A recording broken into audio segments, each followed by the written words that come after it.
نحمده ونصلي على رسوله الكريم اما بعد فاعوذ بالله من الشيطان الرجيم بسم الله الرحمن الرحيم رب اشرح لي صدري ويسر لي امري واحلل عقدة من لساني يفقهوا قولي. باب ما جاء في عذاب القبر وقوله تعالى. عذاب قبر کا بیان اور اللہ تعالیٰ کا فرمان ہے اذ الظالمون فی غمرات الموت، جب ظالم لوگ موت کی ڈبکیاں لگا رہے ہوں گے، موت میں ڈوبے جا رہے ہوں گے، گرفتار ہو رہے ہوں گے. والملائکۃ، اور فرشتے، باسطوا، پھیلائے ہوئے ہوں گے، ایدیہم، اپنے ہاتھ. کیا کہیں گے؟ اخرجوا انفسکم، نکالو اپنی جانیں. الیوم تجزون، آج تم جزا دیے جاؤ گے. عذاب الہون، ذلت کا عذاب. قال ابو عبداللہ، امام بخاری کہتے ہیں الہون هو الہوان، کہ ہون کیا ہے؟ ہوان یعنی ذلت. والہون، اور ہون اگر آئے یعنی ہون تو ذلت ہے، اور ہون کیا ہے؟ الرفق، نرمی کرنا. یعنی لفظ کی شکل ایک ہی ہے لیکن زبر پیش میں فرق ہے. وقولہ جل ذکرہ، اور اللہ سبحانہ وتعالیٰ کا فرمان ہے سنعذبہم مرتین، ہم ان کو 2 دفعہ عذاب دیں گے.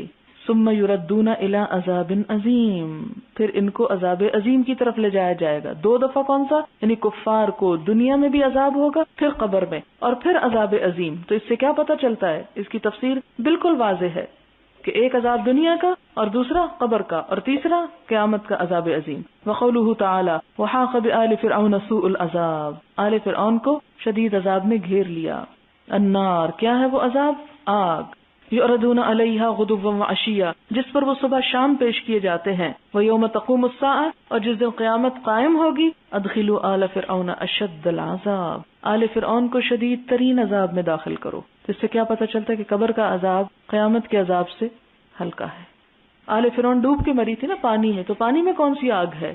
لیکن قرآن کہتا ہے کہ ان کو آگ پر پیش کیا جا رہا ہے، یعنی ان کو وہاں بھی عذاب دیا جا رہا ہے. اور بہت سے لوگ بڑی دلیری سے کہتے ہیں جی قرآن میں کہاں عذاب قبر لکھا ہے؟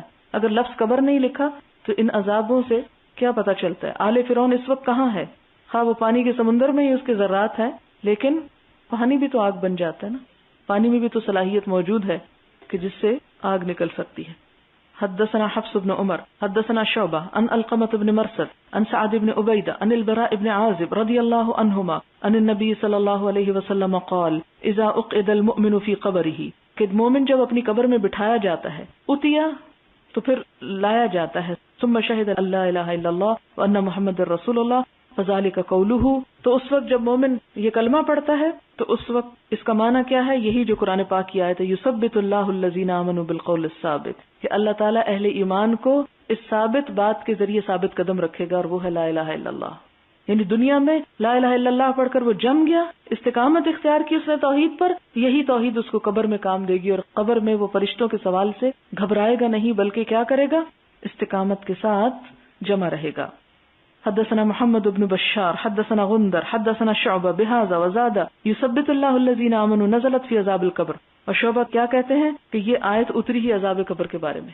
حدثنا علی بن عبداللہ حدثنا یعقوب بن ابراہیم حدثنی ابی عن صالح حدثنی نافع ان ابن عمر رضی اللہ عنہما اخبرہ قال اطلع النبی صلی اللہ علیہ وسلم علی اہل القلیب فقال وجدتم ما وعد ربكم حقا فقیل له تدعوا امواتا فقال ما انتم باسمع منه ولكن لا يجيبون.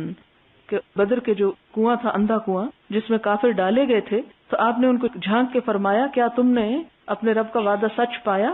تو آپ سے پوچھا گیا کہ آپ مردوں سے بات کر رہے ہیں. فقالا، تو آپ نے فرمایا ما انتم باسمع، تم کچھ زیادہ نہیں سنتے، منہم، ان سے، ولکن لا یجیبون، لیکن مردے جواب نہیں دے سکتے. حدثنا عبداللہ بن محمد حدثنا سفیان عن ہشام بن عروہ عن ابیہ عن عائشہ رضی اللہ عنہا قالت انما قال النبی صلی اللہ علیہ وسلم انہم لیعلمون الآن انما کنت اقول لهم حق. اور دوسری روایت میں حضرت عائشہ کی کیا آتا ہے؟ آپ نے ان کنویں والوں سے کیا فرمایا کہ یہ اب جانتے ہیں کہ جو میں کہہ رہا ہوں بالکل سچ تھا، یعنی جو میں ان سے کہتا تھا وہ سچ تھا. وقد قال اللہ تعالی، اللہ تعالیٰ نے فرمایا انک لا تسمع الموتى، کہ آپ مردوں کو سنوا نہیں سکتے. یعنی حضرت عائشہ نے کیا فرمایا کہ مردے سنتے نہیں، لیکن حضور صلی اللہ علیہ وسلم کا ان کو سنوانا ہمارے سنوانے سے مختلف ہے. یعنی آپ نے جب ان کو خطاب کیا تو آپ کا خطاب ان کو سنوایا جا رہا تھا. حدثنا عبدان اخبرانی ابی عن شعبہ سمعت الاشعث عن ابيه عن مسروق عن عائشة رضي الله عنها ان يهودية دخلت عليها فذكرت عذاب القبر فقالت لها اعاذك الله من عذاب القبر فسألت عائشة رسول الله صلى الله عليه وسلم عن عذاب القبر فقال نعم عذاب القبر. قالت عائشة رضي الله عنها فما رأيت رسول الله صلى الله عليه وسلم بعد صلى صلاة الا تعوذ من عذاب القبر، کہ اس کے بعد جب بھی میں نے آپ صلی اللہ علیہ وسلم کو نماز کے بعد دعا مانگتے دیکھا تو آپ عذاب قبر سے ضرور پناہ مانگتے تھے. وزاد غندر عذاب القبر حق، اور غندر کہتے ہیں کہ عذاب قبر جو ہے بالکل برحق ہے.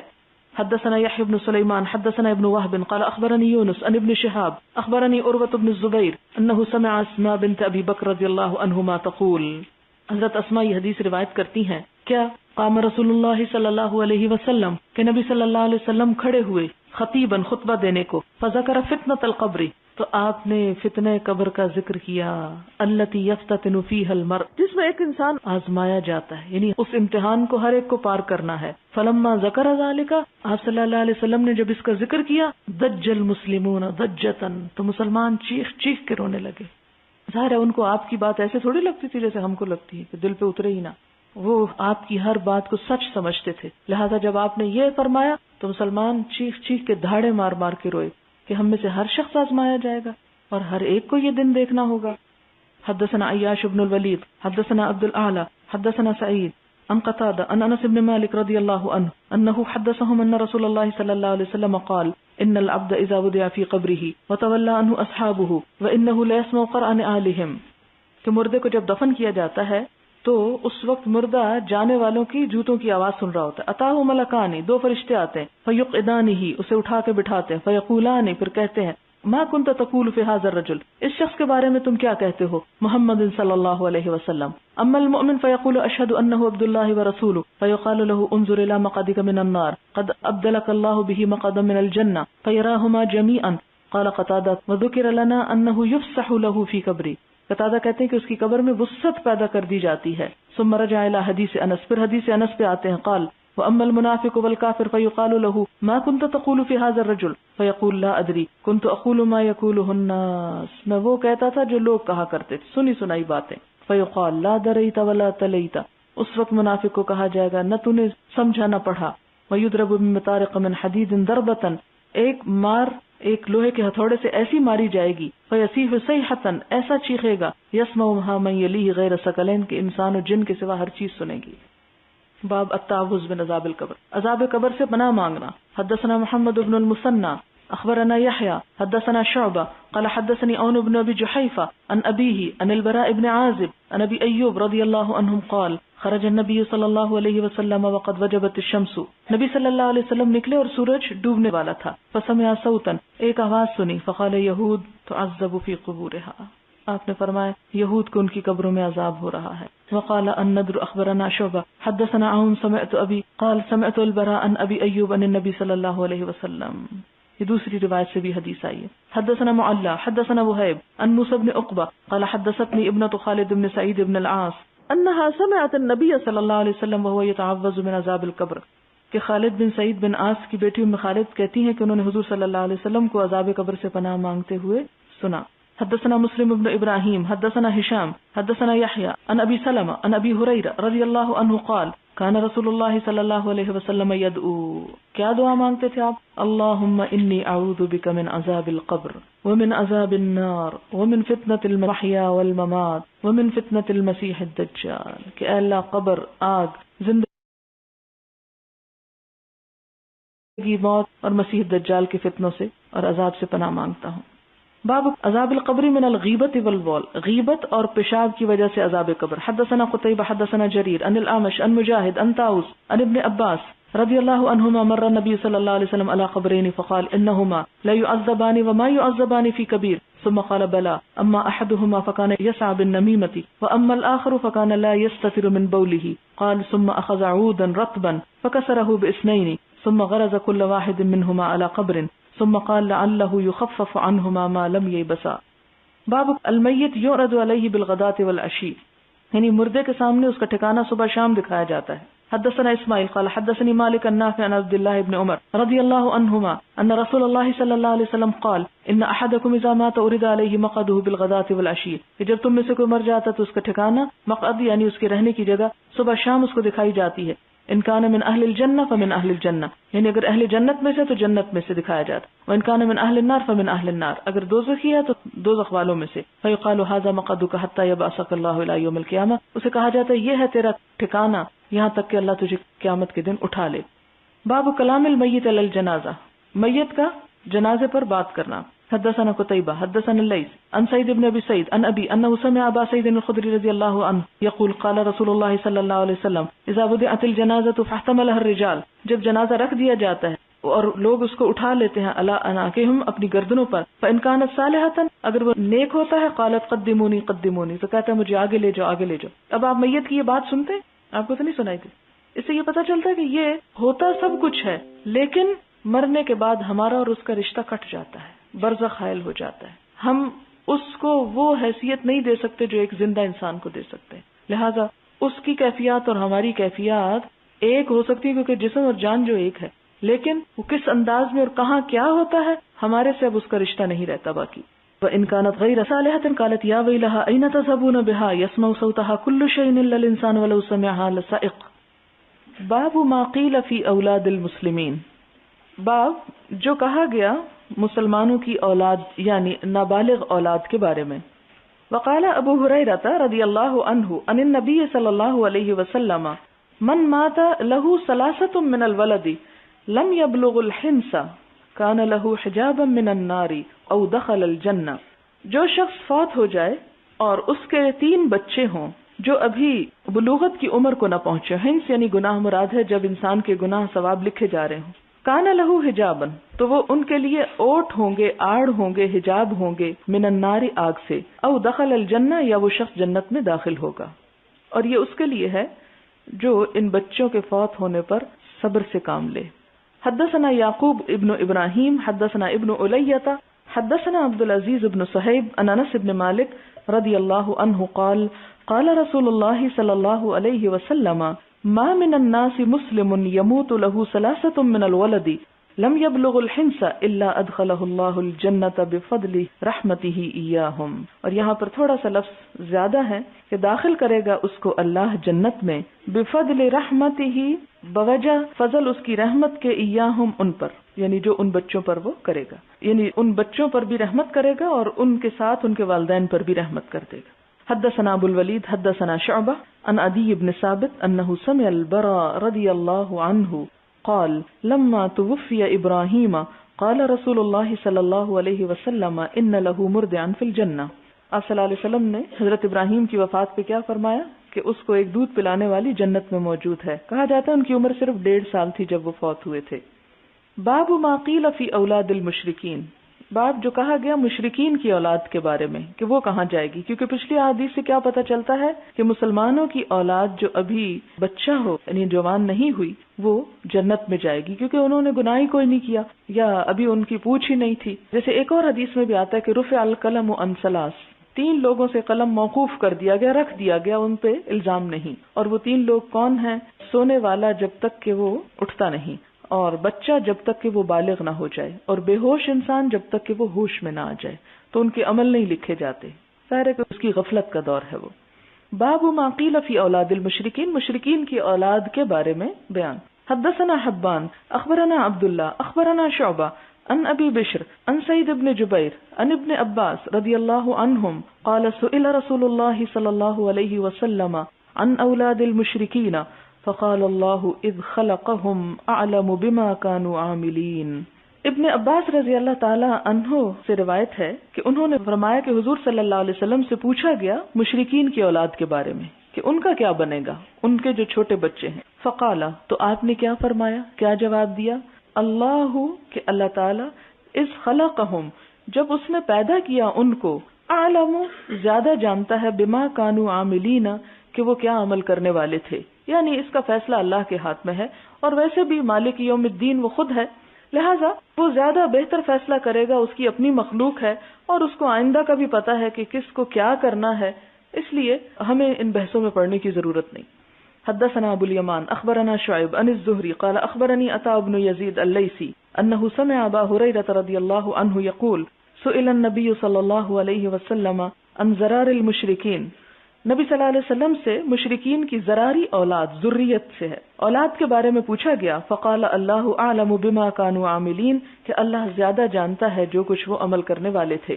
حدثنا آدم حدثنا ابن ابی ذئب عن الزہری عن ابی سلمہ ابن عبد الرحمن عن ابی ہریرہ رضی اللہ عنہ قال قال النبی صلی اللہ علیہ وسلم کل مولود، کہ ہر بچہ یولد علی الفطرۃ، پیدا ہوتا ہے فطرت پر، فابواہ، تو اس کے والدین، یحودانہ، اس کو یہودی بنا دیتے ہیں، او ینصرانہ، یا اس کو عیسائی بنا دیتے ہیں، او یمجسانہ، یا اس کو مجوسی بنا دیتے ہیں۔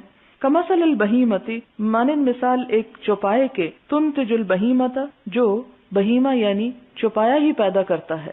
ہل تری فیہا جدعا، کیا تم اس میں کوئی کن کٹا بچہ دیکھتے ہو؟ یعنی اللہ تعالیٰ کسی انسان کو یہودی یا عیسائی بنا کے پیدا نہیں کرتا، بلکہ فطرتاً اسلام ہی پر پیدا کرتا ہے۔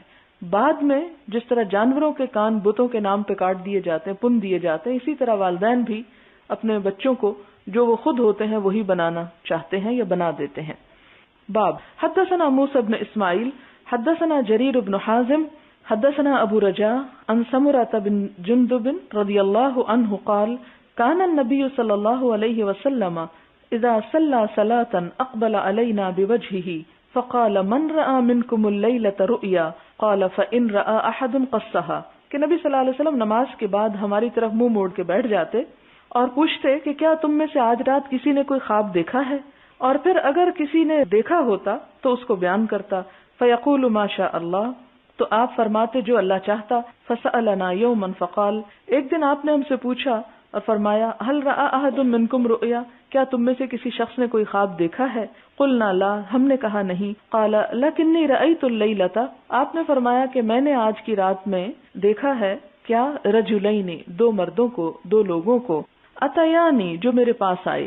اب آپ کا خواب پڑھتے وقت یہ یاد رہے کہ آپ کے خواب سچے تھے، اور آپ کے خواب سے شریعت ثابت ہوتی ہے، کیونکہ آپ پر وحی کی ابتدا سچے خوابوں ہی سے ہوئی تھی، لہذا اس حدیث کو پڑھتے ہوئے یہ یاد رہے کہ یہ بالکل اسی طرح کی سچی بات ہے جس طرح آپ صلی اللہ علیہ وسلم کا ویسے کوئی قول پڑھتے ہیں۔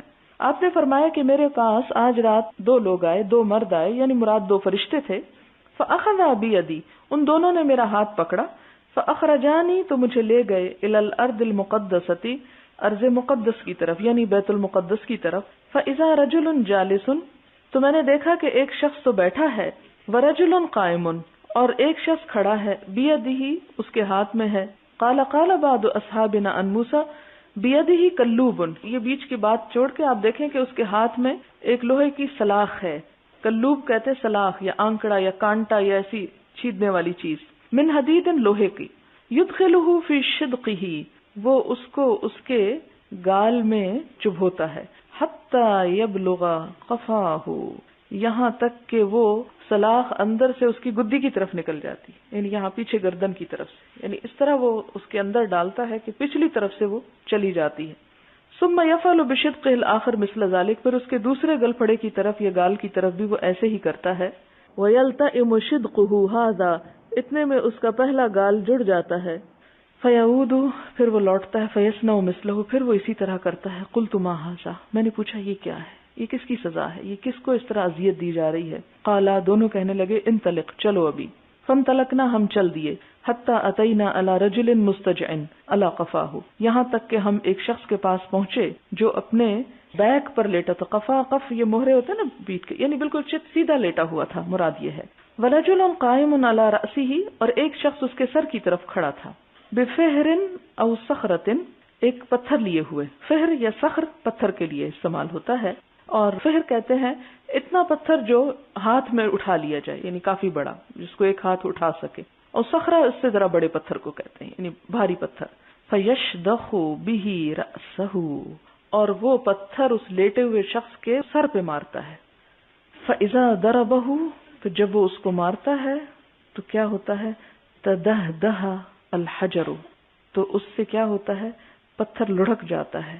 فانطلق الیہ، پھر وہ اس کی طرف جاتا ہے لیأخذہ کہ اسے لے لے، فلا یرجع الی ھذا پھر وہ ابھی اس کی طرف نہیں لوٹتا، حتی یلتئم رأسہ کہ اس کا سر دوبارہ اپنی اصلی حالت پہ آ جاتا ہے۔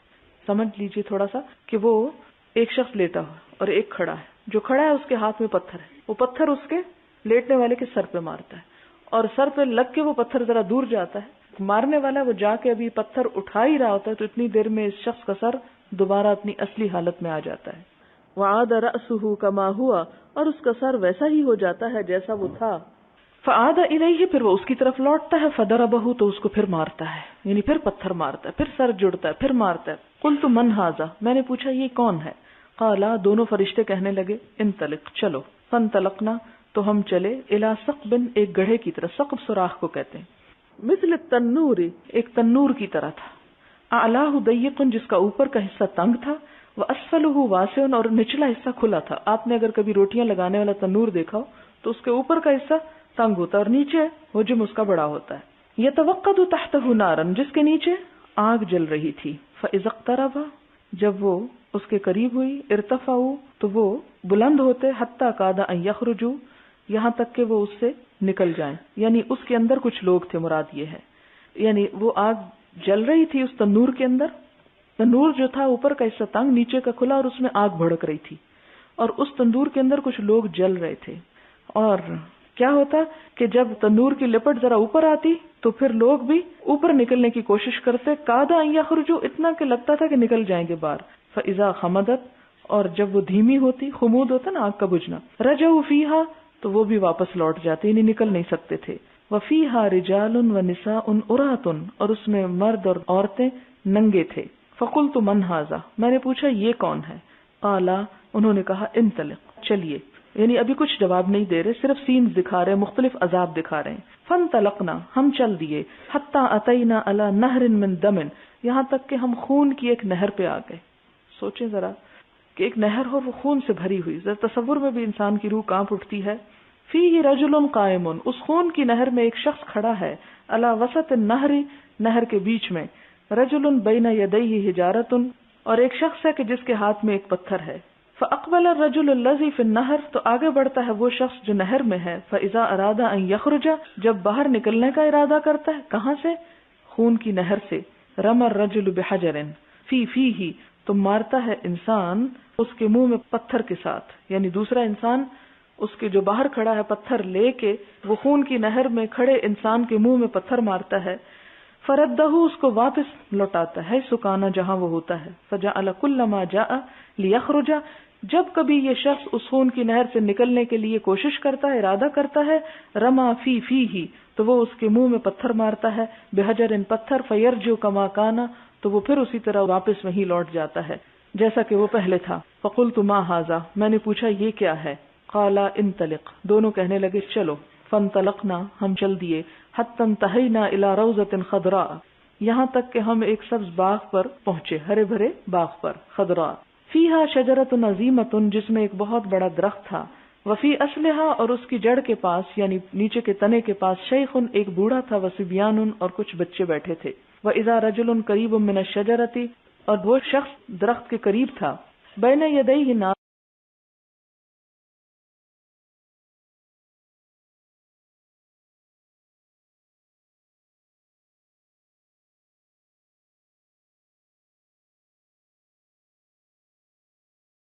اس کے سامنے آگ تھی، یوں کہ دہا جس کو وہ جلا رہا تھا یا سلگا رہا تھا، فصعدا بی فی الشجرۃ تو یہ دونوں جو میرے ساتھی تھے مجھے درخت میں لے گئے، یعنی درخت پہ چڑھے، وہ ادخلانی دارا اور مجھے ایک ایسے گھر میں داخل کر دیا، لم ار قط میں نے کبھی نہ دیکھا تھا، احسن منہا اس سے خوبصورت گھر، یعنی فرشتے آپ صلی اللہ علیہ وسلم کو درخت پہ چڑھا کے دوسری طرف ایک خوبصورت ترین گھر میں لے گئے، فیہا رجال شیوخ جہاں بوڑھے مرد تھے، و شباب کچھ نوجوان تھے، و نساء عورتیں بھی تھیں، و صبیان اور بچے، ثم اخرجانی منہا پھر انہوں نے اس سے مجھے نکال لیا، فصعدا بی الشجرۃ مجھے درخت پہ لے چڑھے، فادخلانی دارا پھر مجھے ایک ایسے گھر میں داخل کیا، یا احسن و افضل جو اس سے بھی زیادہ اچھا اور بہتر تھا، فیہا شیوخ و شباب جس میں بوڑھے بھی تھے اور نوجوان بھی تھے، قلت میں نے کہا طوفتمانی اللیلہ تم نے آج رات مجھے خوب گھمایا، طواف کرایا، یعنی جگہ جگہ پھرایا، فاخبرانی اما رأیت، مجھے بتاؤ تو صحیح جو میں نے دیکھا ہے، یعنی وہ سب مجھے دکھایا کیا تم نے، اس کے بارے میں خبر دو.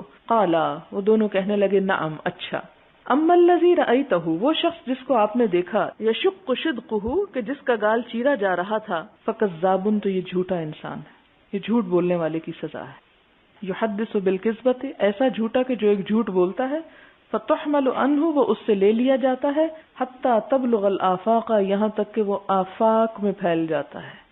آج کے میڈیا کو اس پہ رکھ کے دیکھیں کہ یہ وہ جھوٹا شخص ہے کہ جو ایک جھوٹ بولتا ہے اور وہ اس سے آگے روایت کر دیا جاتا ہے اور دنیا بھر میں پھیل جاتا ہے.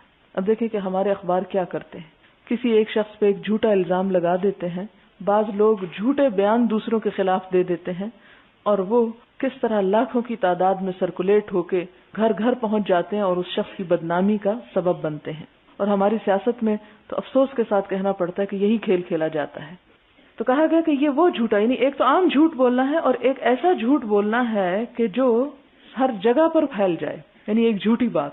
اسی طرح آپ دیکھیں کہ اسلام کے خلاف جو جھوٹا پروپیگنڈا ہوا وہ بھی تو یہی ہے کہ ایک جھوٹی بات کی گئی یا کہی گئی اور وہ ہر شخص کی زبان پہ پھر گئی. فَيُصْنَعُ بِهِ مَا رَأَيْتَ إِلَى يَوْمِ الْقِيَامَةِ، تو اس شخص کے ساتھ قیامت کے دن تک یہی کچھ کیا جاتا رہے گا. وَالَّذِي رَأَيْتَهُ يُشْدَخُ رَأْسُهُ، اور وہ شخص کے جس کے بارے میں تم نے دیکھا کہ اس کا سر پھوڑا جا رہا تھا، فَرَجُلٌ عَلَّمَهُ اللَّهُ الْقُرْآنَ، تو ایسا شخص کہ جس کو اللہ نے قرآن سکھایا، فَنَامَ عَنْهُ بِاللَّيْلِ، تو وہ اس کے ساتھ رات کو سو جاتا ہے، یعنی پڑھتا نہیں ہے اس کو. وَلَمْ يَعْمَلْ فِيهِ بِالنَّهَارِ، اور دن میں اس پر عمل نہیں کرتا، یعنی نماز کی بھی پابندی نہیں کرتا، کیونکہ رات میں دو نمازیں، ایک فجر کی نماز ہے اور ایک عشاء کی نماز ہے. تو ان دونوں نمازوں میں آپ دیکھیں کہ قرآن کی طویل قرات ہوتی ہے، تو قرآن پڑھنے کے بعد اس کو رات کو نہیں پڑھتا، یعنی ان کی طرف توجہ نہیں دیتا. دوسری بات یہ ہے کہ قرآن اور رات کا بہت باہم تعلق ہے. اس کی وجہ یہ ہے کہ کوئی بھی علم اس وقت تک پکتا نہیں جب تک کہ اس کے لیے جاگا نہ جائے، اور صرف دن میں پڑھ لینے سے اور پڑھ جانے سے بھی کام نہیں چلتا. یعنی ایسے وقت میں جب دوسرے سو جائیں، اور پھر آپ دیکھیں اگر سارا سال ہم نہیں کر سکتے تو خدا کے لیے رمضان کو تو ہاتھ سے نہ جانے دیں. اور میں اس موقع پر اپنی بیٹھی ہوئی ہر اس شاگرد کو تلقین کروں گی جو بھی قرآن پڑھا رہی ہے کہ خدا کے لیے تراویح کی نماز کو اپنے لیے فرض سمجھے. یعنی فرض ہے تو نہیں، لیکن بعض چیزیں بعض لوگوں کے لیے ایک فرض ہی کا درجہ رکھتی ہیں. سارا سال تو وہ نفل ہی ہیں، آپ نہیں پڑھتے تو الگ بات ہے. لیکن آپ دیکھیں کہ حضور صلی اللہ علیہ وسلم جو امت کی تربیت اور تعلیم کے لیے متعین ہوئے تھے، تو ان پہ تہجد کی نماز فرض تھی. ٹھیک ہے، ہم نہ ان کے مرتبے میں، نہ ان کے مقام پہ، نہ ہم پہ وہ فرض ہے، اور نہ سارا سال ہم میں پڑھنے کی کوئی ہمت طاقت ہے. لیکن رمضان میں تو یہ موقع نہیں جانا چاہیے. اور پھر ہم کس منہ سے لوگوں کو بتانے جائیں جب ہم خود ہی نماز نہ پڑھیں. تو اس لیے تراویح کی نماز کا خاص طور پر اہتمام کریں تاکہ اس جرم سے باہر نکل آئیں. یعنی وہ قرآن دن میں اثر کر نہیں سکتا کہ جو قرآن رات نماز میں پڑھا نہ جائے. اور عام دنوں میں اگر نہیں بھی یہ پابندی ہو سکتی تو رمضان میں اس پابندی کو اپنے لیے لازم کر لیں. یعنی عام لوگوں کے لیے بھی بہت اچھا، لیکن جو قرآن سکھانے والے ہیں، جو وہ یہ نہ کریں کہ بیٹھ کے تفسیر پڑھتے رہیں کہ جو مجھے پڑھانا ہے صبح اور تراویح کی خیر ہے، یہ تو ایک نفل عبادت ہے. نہیں، یہ ان کے لیے لازم ہے. وَلَمْ يَعْمَلْ فِيهِ بِالنَّهَارِ، اور اس پر انہوں نے دن میں عمل نہیں کیا. يُفْعَلُ بِهِ إِلَى يَوْمِ الْقِيَامَةِ، ایسے شخص کے ساتھ قیامت تک یہی کچھ کیا جاتا رہے گا. یعنی مرنے کے بعد عذاب شروع کر دیا جاتا ہے اس شخص کے ساتھ، حتیٰ کہ قیامت تک اس کو یہ عذاب ملتا رہتا ہے. وَالَّذِي رَأَيْتَهُ فِي الثَّقْبِ، اور جن لوگوں کو تم نے اس تنور میں دیکھا، مرد اور عورتیں ننگے، فَهُمُ الزُّنَاتُ، تو یہ زناکار لوگ ہیں. یعنی جن کے اندر حیا نہیں تھی اور ایک دوسرے کے سامنے دنیا میں بھی ننگے تھے، تو قیامت کے دن بھی ننگے ہوں گے، یا مرنے کے بعد ان کو یہاں لا کے سزا دی جائے گی. وَالَّذِي رَأَيْتَهُ فِي النَّهْرِ، اور وہ جو خون کی نہر میں تھے، آکل الربا، سود کھانے والے ہیں. والشیخ فی اصل الشجرہ، اور وہ شخص جو درخت کے پاس بیٹھا تھا، ابراہیم علیہ السلام، وہ ابراہیم علیہ السلام تھے. والصبیان حولہ اولاد الناس، اور ان کے ارد گرد لوگوں کے بچے تھے، یعنی جو جوانی کی عمر تک پہنچنے سے پہلے ہی دنیا سے چلے گئے. یعنی ان کا ساتھ روحیں ان کی کہاں ہیں یا وہ کہاں پر ہیں؟ حضرت ابراہیم علیہ السلام کے آس پاس. والذی یوقد النار، اور وہ جو آگ بھڑکا رہا تھا، مالک، وہ جہنم کا داروغہ مالک ہے. خازن النار، آگ کا خازن، خزانچی، یعنی جس کے ہاتھ میں آگ کی کنجیاں ہیں. لا حول ولا قوة. الدار الاولی، اور وہ پہلا گھر جو تھا، التی دخلتا، جس میں تم داخل ہوئے، دار عامت المومنین، وہ عام مومنوں کا گھر تھا یعنی علیین، واما هذه الدار، اور جو دوسرا گھر دیکھا جو اس سے پہلے سے زیادہ خوبصورت تھا، فدار الشہداء، یہ شہیدوں کا گھر تھا، وانا جبریل وہذا میکائیل، میں جبریل ہوں اور یہ میکائیل ہیں، کہ ہم دونوں آپ کو یہ جو کچھ دکھا کے لائے۔ اور اس سے آپ دیکھیں کہ عام فرشتے ہوتے تو بھی خواب جھوٹ نہیں ہے آپ کا، جب جبرائیل کوئی چیز دکھا رہے ہیں تو وہ تو سراسر وحی کا ایک حصہ ہے۔ آپ دیکھیں کہ دنیا میں بھی سکھانے کے بہت سے طریقے ہوتے ہیں، اور اب ماڈرن طریقوں میں ایک طریقہ کیا ہے کہ سائٹس دکھائی جائیں، یعنی صرف کلاس روم ٹیچنگ نہ ہو بلکہ مختلف ایجوکیشنل ٹرپس ہوں۔ تو آپ صلی اللہ علیہ وسلم کو زبانی بھی وہ آ کے بتا سکتے تھے، لیکن وہ آپ کو ایک طرح سے وہ سب سین اس لیے دکھائے گئے تاکہ ڈیمونسٹریشن آپ کے سامنے ایک طرح سے ہو اور وہ عملی طور پر آپ دیکھ سکیں۔ اور چونکہ ہمارے اور ان تمام علوم کے درمیان نبی صلی اللہ علیہ وسلم واسطہ ہے، آپ کو عین الیقین کے ساتھ وہ علم دیا گیا اور ہمیں آپ کے اوپر ایمان لا کر ان سب باتوں کو مان لینے کا حکم دیا۔ آپ دیکھیں کہ آپ میں سے ہر شخص ہر کام خود نہیں کرتا، بہت سے لوگ کرتے ہیں اور باقی لوگ اس کے سپورٹ کرتے ہیں، ساتھ دیتے ہیں۔ بہت سی چیزیں ایسی ہوتی ہیں کہ جو آپ نے خود نہیں دیکھی ہوتی ہیں، ایک دیکھ آتا ہے اور آپ سب اس کی بات کو مان لیتے ہیں اور وہ آپ کی طرف سے ایک ریپرزینٹیٹیو ہوتا ہے۔ تو اسی طرح آپ صلی اللہ علیہ وسلم ہمارے لیے ایک استاد کی، معلم کی حیثیت رکھتے ہیں کہ جو اللہ تعالیٰ کے ساتھ ہم کلام بھی ہوئے، سدرۃ المنتہا تک پہنچے، وہاں جہاں کوئی نہ پہنچا، جنت اور جہنم آپ کو دکھائے گئے، خواب میں بھی یہ چیزیں دکھائی گئیں اور معراج کے موقع پر بھی دکھائی گئیں۔ لہذا ہم چونکہ آپ پر ایمان رکھتے ہیں، آپ پر ایمان کا تقاضا ہے کہ جو کچھ آپ ہمیں بتائیں اس کو ہم سچ سمجھیں۔ وَأَنَا جِبْرِيلُ وَهَذَا مِيكَائِيلُ فَارْفَعْ رَأْسَكَ، اپنا سر اٹھائیے، فرفعت رأسی، میں نے جب سر اٹھایا، فإذا فوقی مثل السحاب، تو میں نے اپنے اوپر بادل کی طرح کی چیز دیکھی۔ قالا، دونوں نے کہا، ذاک منزلک، یہ آپ کا گھر ہے، یعنی آپ کا مقام، آپ کی جگہ۔ قلت دعانی ادخل منزلی، میں نے کہا کہ مجھے چھوڑ دو کہ میں اپنے گھر میں جاؤں۔ قالا، وہ کہنے لگے، انہ بقی لک عمر، آپ کی ابھی کچھ عمر باقی ہے، لم تستکملہ، جس کو آپ نے پورا نہیں کیا۔ فلو استکملت، اگر آپ اس کو پورا کر لیتے، اتیت منزلک، تو آپ اپنے گھر میں آ جاتے۔ یہ ساری حدیث امام بخاری ایک جملے کے لیے لائے ہیں کہ بچے کہاں ہوں گے، لیکن اس سے ہمیں اور بھی بہت سا استفادہ ہو گیا۔